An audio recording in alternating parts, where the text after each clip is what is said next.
Imagine celebrating Independence Day, surrounded by music, fireworks, and laughter only, to wake up hours later in someone else's clothes, miles away from where you started, with no memory of how you got there. Or picture yourself driving home on dark, empty backroads after a holiday cookout, when a car locks onto you like a predator stalking its prey, mirroring every turn, every break, refusing to let you escape.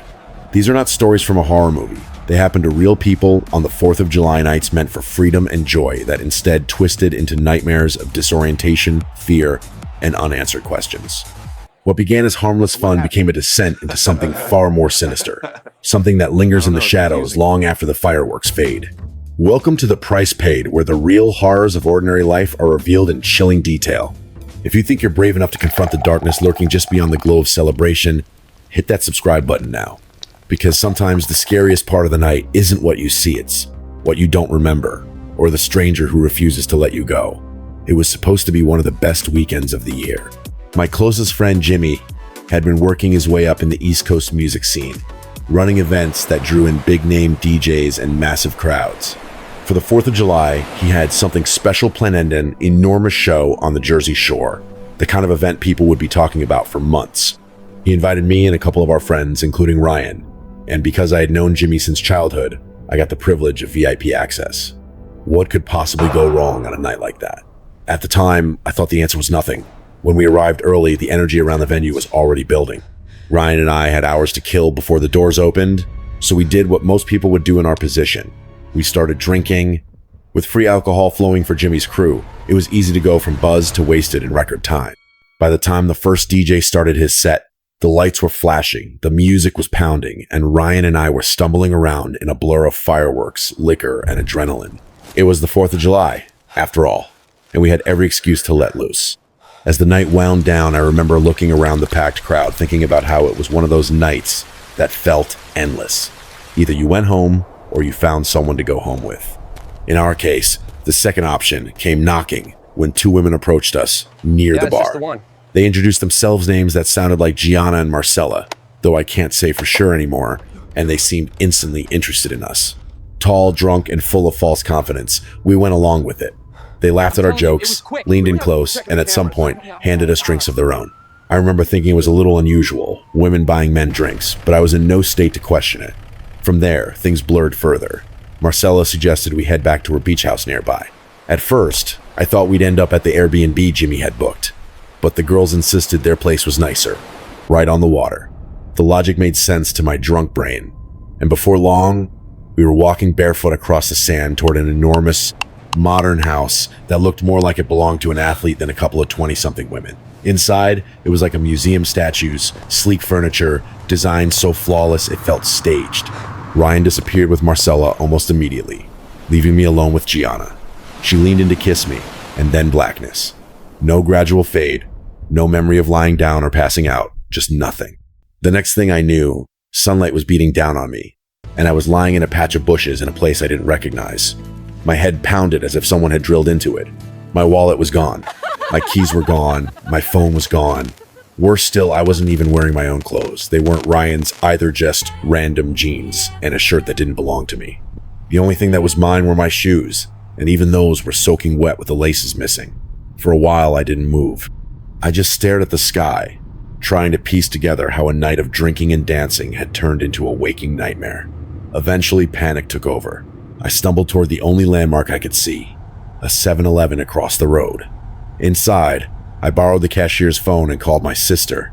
My voice cracked as I explained I had been robbed, maybe drugged, and I had no idea where I was. That was when Ryan walked in. His face was pale, his clothes were also unfamiliar, and his story matched mine nearly word for word. Whatever had happened, it had happened to both of us at the same time. The police didn't help much. We told them about the girls, about the blackout, about waking up in different clothes, but the more we talked, the less they seemed to believe us. They retrieved our phones, which had been dumped together in a parking lot, and shrugged it off as drunken stupidity.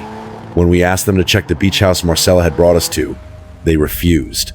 Later, when Ryan and I went back ourselves, the house turned out to belong to an older man who had no idea who we were talking about.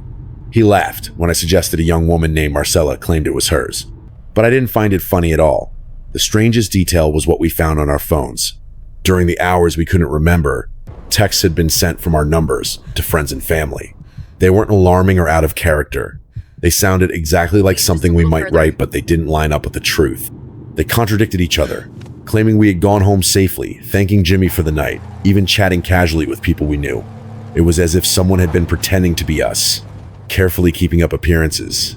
That part haunts me the most. Someone had control over use our bodies, our belongings, even our identities for nearly half a day. And then, for some reason, they simply let us go.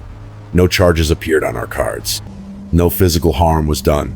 But something had happened that night, something Ryan and I can't explain, and the thought of it still makes me sick. Whether it was an elaborate robbery gone wrong, some twisted experiment, or something even darker, I know one thing. On that 4th of July, we weren't just celebrating freedom. We were prisoners in someone else's game. The 4th of July had always been one of my favorite holidays. Cookouts, laughter, fireworks, and the soft hum of summer nights. It was all so comforting. That year, my college friend Isabel invited me to her place in Alabama for a small town celebration. The party was everything I needed. Backyard tables loaded with food, sparklers flickering in children's hands, the smell of barbecue lingering in the air. For a while, I forgot all the stress in my life. When I finally said my goodbyes and got into my car a little after 10, I thought the night had ended perfectly. The drive back to Georgia should have been straightforward, just over 2 hours, most of it through backroads I wasn't familiar with. At first, it was peaceful. My music was low, the night air warm, and the black sky above glittered faintly with leftover fireworks from distant towns. But there's something about southern backroads at night that always makes me uneasy. The silence isn't calming, it's oppressive. Darkness swallows everything: farmhouses, empty churches, the endless trees lining both sides of the road. It's the kind of silence that makes you hyper-aware of your own breathing. About 30 minutes in, headlights appeared in my rearview mirror. At first, I paid them no attention. Cars came and went, even on these lonely roads. But after several minutes, the car stayed locked in behind me, never closing the gap, never fading away.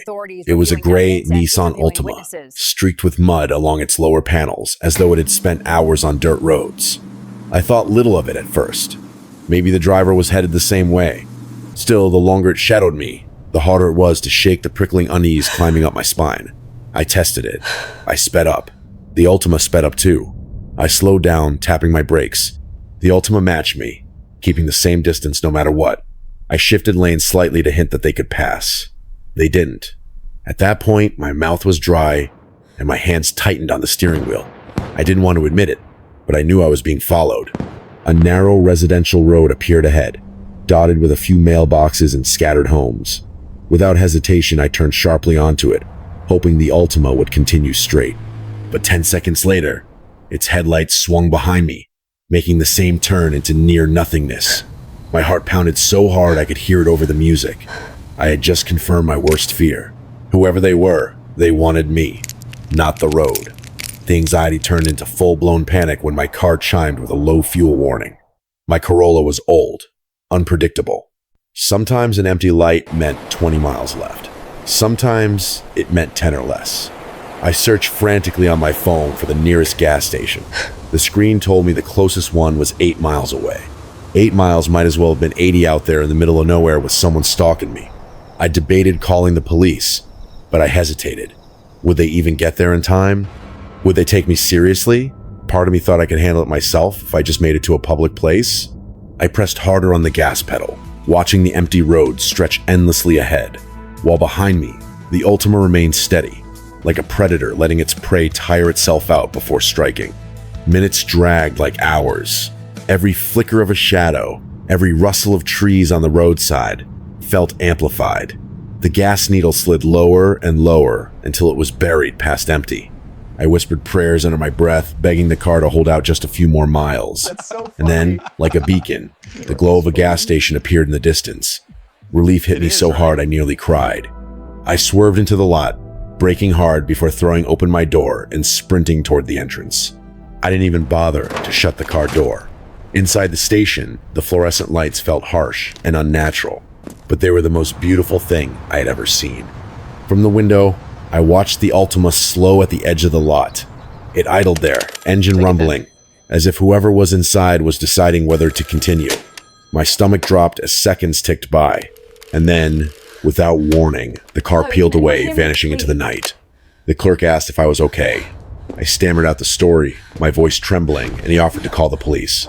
When they arrived, I repeated everything again. But even as I described it, part of me felt foolish. Nothing physical had happened. No confrontation, no crash, no words exchanged. Just the haunting certainty that someone had been toying with me, stalking me like prey. The officers wrote a report, nodded politely, and left me to pump my gas and collect myself. I made it home eventually, shaken but safe. For days afterward, I replayed the events in my head, trying to rationalize them. Maybe it was just some reckless driver messing around. Maybe paranoia had exaggerated it. But deep down, I knew better. I knew that car hadn't just been following me for fun. There was intent, and that intent wasn't good. Weeks later, my fear was validated. I was watching the evening news when a segment aired about two dangerous men suspected of armed robbery and attempted murder in rural Alabama. The footage was grainy, but clear enough to show their escape vehicle. A gray Nissan Altima mud-streaked along the sides. The announcer said it had last been seen headed east. The room spun. My chest tightened. It wasn't just a coincidence. That was the car. That was the night. The people who followed me weren't pranksters or bored locals. They were criminals, violent men capable of anything. I realized then how close I had come to being another name in a tragic headline. Another victim swallowed up by the holiday weekend. I told the police everything, hoping it might help, but I never heard an update. To this day, I don't know if those men were caught or if they're still out there hunting someone else on some lonely back road. But what I do know is this: the 4th of July will never feel the same to me again. Fireworks no longer symbolize freedom or celebration. To me, they're reminders of how fragile safety truly is, and how quickly joy can turn into horror when the wrong headlights appear in your mirror. Holidays are supposed to be safe havens, moments when the troubles of everyday life are put aside in favor of joy, family, and laughter. The 4th of July in particular is wrapped in imagery of freedom, fire in the sky, and community gatherings. Yet sometimes, the exact moments when we let our guard down are the moments predators choose to strike. What happened to the men on the Jersey Shore and what happened to Ariel in Alabama are stories born from two different environment zones. Loud and crowded, the other silent and desolate, but they echo each other in chilling ways. Together, they reveal something unsettling about human vulnerability, especially during celebrations. In New Jersey, the terror hid itself inside music, alcohol, and promises of fun. The night started with beats pounding through the club, and the illusion of invincibility that comes with being young and carefree. Surrounded by lights and friends, there was little reason to suspect danger. Yet danger arrived, not as a shadow in the alley, but as two beautiful women, perfectly disarming, offering drinks, smiles, and conversation. By the time suspicion might have arisen, it was already too late. Memory dissolved. Identity itself was hijacked. Phones used to send convincing messages that kept up appearances. The men woke up hours later, robbed not only of their possessions, but of certainty. They would never fully know what had been done to them. Contrast that with Ariel's story. Alone on the empty roads of Alabama, there was no music to drown out the dread, no party lights to mask the sense of threat. Her terror came in the form of persistence headlights that refused to disappear, a predator that refused to pass. It was not subtle, not hidden. It was relentless and obvious. She had no blackout to shield her from the terror. She was awake for every second, forced to feel her heartbeat pounding, her grip on the steering wheel tightening until her knuckles turned white. The predator in her story was faceless, hidden behind tinted glass, but no less horrifying. At first glance, the differences seemed clear. One story about drugs and manipulation, another about stalking and intimidation. But at their core, both experiences reveal the same unsettling truth: terror does not always come crashing in with violence. Sometimes it creeps in, disguised as charm or hidden in the reflection of headlights. Both situations exploit moments when people feel safest. At the party, the men believed the night was theirs, filled with friends and celebration. On the drive home, Ariel believed the worst part of the night was over. That misplaced sense of safety is exactly when fear became unavoidable.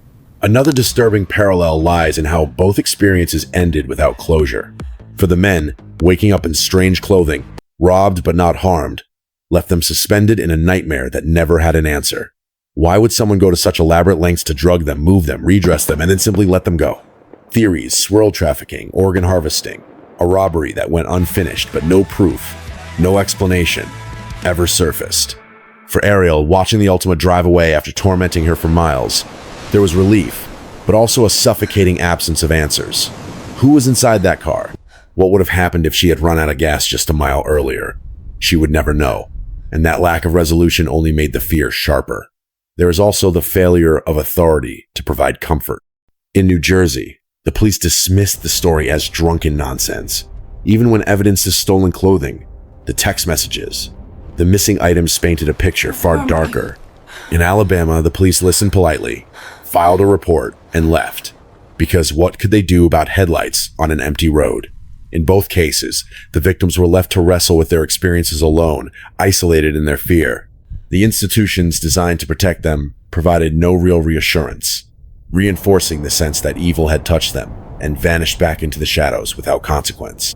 These stories also highlight the most primal element of horror, the unknown. Neither story ends with clarity. Instead, both end with speculation.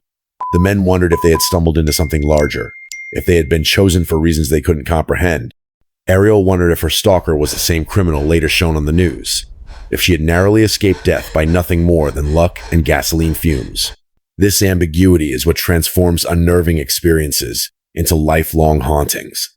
The mind cannot rest without answers, so it circles endlessly, creating possibilities more frightening than the truth could ever be. What ties these narratives together is the theme of control, or rather, the sudden, complete loss of it. At the party, control was stripped away chemically, through drinks laced with something stronger than alcohol. On the road, control was stripped away psychologically, through the oppressive presence of a vehicle that dictated every move. In both cases, the victims became pawns, no longer in charge of their own destinies, their choices narrowed to survival and confusion. That, more than anything, is the true horror. The recognition that safety can evaporate instantly, leaving you exposed and powerless in the face of someone else's intentions. It's tempting to think these kinds of stories are rare, that they only happen to others, in distant towns or unusual circumstances. But the truth is more unsettling. The vulnerability shown here is universal. Who hasn't been to a party and accepted a drink without thinking twice? Who hasn't driven down a lonely road, trusting the isolation to be harmless?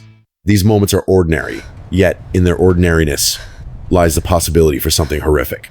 That's why these stories resonate. They expose the cracks in everyday life, cracks wide enough for nightmares to slip through. The 4th of July is meant to symbolize freedom, yet both of these stories show freedom being stripped away. Fireworks crackling overhead were meaningless to men lying unconscious in strange clothes. Patriotic celebrations were irrelevant to a woman praying her car wouldn't stall on a black highway. The holiday's very spirit of joy and liberty became the backdrop for fear, reminding us that darkness doesn't take holidays off. When you place the two stories side by side, they become mirrors of one another. One drenched in noise, the other in silence. One defined by memory loss, the other by hyper-awareness. Yet both leave the same mark, an enduring unease, a permanent stain of what if on the psyche of those who lived through them. The men will always wonder why they were targeted and spared. Ariel will always wonder what was waiting inside that car. None of them will ever have answers. And perhaps that is the most chilling part. Violence with explanation can be processed, even if it scars. But when terror comes without reason, without conclusion, it becomes eternal. It lingers, resurfaces in quiet moments, and reminds the survivors that the world is not as safe as it pretends to be. That the glow of fireworks or the hum of an engine might hide something darker, waiting, patient, ready to strike again when we least expect it. When something horrific happens, the mind naturally claws for answers. People need closure, even if the closure is terrifying. But for the victims of these two 4th of July horrors, closure never came. Instead, they were left with fragments, clues that suggested something bigger, something darker, yet nothing concrete enough to define. In many ways, the absence of truth became its own kind of prison, a cage where their imaginations would torment them with endless possibilities. Consider the men on the Jersey Shore. Their story reads like a crime thriller stripped of its resolution. They were drugged, stripped of their clothing, their phones manipulated, and then abandoned in a place far from where they started. But why? The most obvious explanation is robbery, yet that theory collapses under scrutiny. Their wallets and cards were never used. No charges appeared, no attempts were made to steal from their accounts. If money had been the motive, why return their phones at all, carefully placed together in a parking lot? A thief interested in profit would have erased every trace, but here the evidence was neatly packaged, almost staged. The next theory is trafficking or organ harvesting, the kind of nightmare whispered about in dark corners of the internet. The men themselves even checked their bodies for incisions, searching for scars that would indicate a surgery performed without their knowledge. They found none. Yet, the very fact that this crossed their minds illustrates how profoundly unnatural their situation was. They had been rendered powerless, moved like objects, redressed in unfamiliar clothes, and discarded. That kind of control is not casual. It suggests intention, precision, and planning. Perhaps it was a cruel experiment, a demonstration of dominance. Maybe the perpetrators wanted to prove that they could take two grown men, manipulate their entire night, and then release them without consequence. If that was the motive, it worked. The men are left permanently unsettled, their memories shattered, their trust in the world eroded. Sometimes the greatest power isn't in causing visible harm, it's in proving you can, and choosing not to. Ariel's story offers its own haunting speculation. The gray Nissan Altima was more than just a car. It was a weapon of fear. Whoever drove it made no move to confront her directly. They didn't cut her off, didn't smash into her, didn't even roll down a window to shout. Instead, they chose the slow burn of terror, keeping her suspended in dread, forcing her to imagine what might happen when her gas tank finally hit zero. That is psychological warfare. They knew exactly what they were doing. The revelation on the news weeks later suggests that Ariel's stalkers were criminals already on the run, men accused of armed robbery and attempted murder. That knowledge makes her story even more chilling. If they had the capability to kill, what stopped them that night? Did the lights of the gas station spook them? Were they simply toying with her, waiting for the right opportunity, only to abandon the chase when circumstances changed? Or was she spared by something as arbitrary as luck, a half gallon of gas that carried her just far enough to reach safety? The what-ifs multiply endlessly. What if the men in New Jersey had refused the drinks? What if Ariel had left the party 30 minutes later when her tank would have been completely dry? What if the predators in both stories had chosen not to stop? These questions gnaw at the edges of the mind because they reveal how fragile survival truly is. Life can hinge on a single decision, a single moment of chance, and the victims of these stories know it all too well. There is also a larger truth about human psychology at play. People want to believe they are in control.